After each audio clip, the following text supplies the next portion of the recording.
മറ്റൊരു റിപ്പോർട്ടിലേക്ക് പോകാം. രാജ്യത്തെ ആരാധനാലയങ്ങൾ ലക്ഷ്യമാക്കി സ്ഫോടനത്തിന് തയ്യാറായ ഒരാളെ കുവൈറ്റ് ഇന്റലിജൻസ് വിഭാഗം അറസ്റ്റ് ചെയ്തു. തീവ്രവാദ ഗ്രൂപ്പിൽപ്പെട്ട ഒരാളാണിതെന്ന് ആഭ്യന്തര മന്ത്രാലയം സ്ഥിരീകരിച്ചു.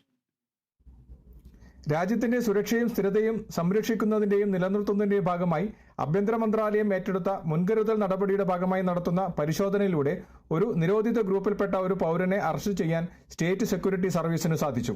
രഹസ്യ വിവരത്തെ തുടർന്ന് നടത്തിയ നിരീക്ഷണത്തിന്റെ ഫലമായാണ് പ്രതിയെ അറസ്റ്റ് ചെയ്തത്. സ്ഫോടക വസ്തുക്കൾ നിർമ്മിക്കുകയും അതുവഴി ആരാധനാലയങ്ങളും മറ്റും ലക്ഷ്യമിട്ട് ഒരു ഓപ്പറേഷൻ നടത്താൻ തയ്യാറായി തീവ്രവാദ ഗ്രൂപ്പിന്റെ നേതാവിന്റെ ഉത്തരവിനായി കാത്തിരിക്കുകയായിരുന്നു പ്രതി. സോഷ്യൽ മീഡിയ പ്രോഗ്രാം ഗ്രൂപ്പുകളുടെയും ഇലക്ട്രോണിക് ഗെയിമുകളിലും യുവാക്കളെ ആകർഷിച്ച് അവരെ തീവ്രവാദത്തിലേക്ക് റിക്രൂട്ട് ചെയ്യാൻ ശ്രമിച്ചതായും അതുവഴി തീവ്രവാദ ഗ്രൂപ്പിന്റെ തെറ്റായ പ്രത്യയശാസ്ത്രം പ്രചരിപ്പിക്കാൻ ശ്രമിച്ചതായും പിടിക്കപ്പെട്ട പ്രതി സമ്മതിച്ചു. രാജ്യത്തിന്റെ സുരക്ഷയ്ക്ക് ഭീഷണിയായി വരുന്ന വ്യക്തിയെയും കൂട്ടത്തെയും ശക്തമായ നിയമ നടപടികൾക്ക് വിധേയമാക്കുമെന്ന് ആഭ്യന്തര മന്ത്രാലയം മുന്നറിയിപ്പ് നൽകി. കൂടാതെ രാജ്യത്തിന്റെ പൗരന്മാർക്കും നിവാസികൾക്കും ശക്തമായ സുരക്ഷയും സമാധാനമായ ജീവിതവും പ്രദാനം ചെയ്യുമെന്നും ആഭ്യന്തര മന്ത്രാലയം ഉറപ്പു നൽകി. കുവൈത്തിൽ നിന്നും കേരള വിഷന് വേണ്ടി IV സുനേഷ്, വെങ്ങര.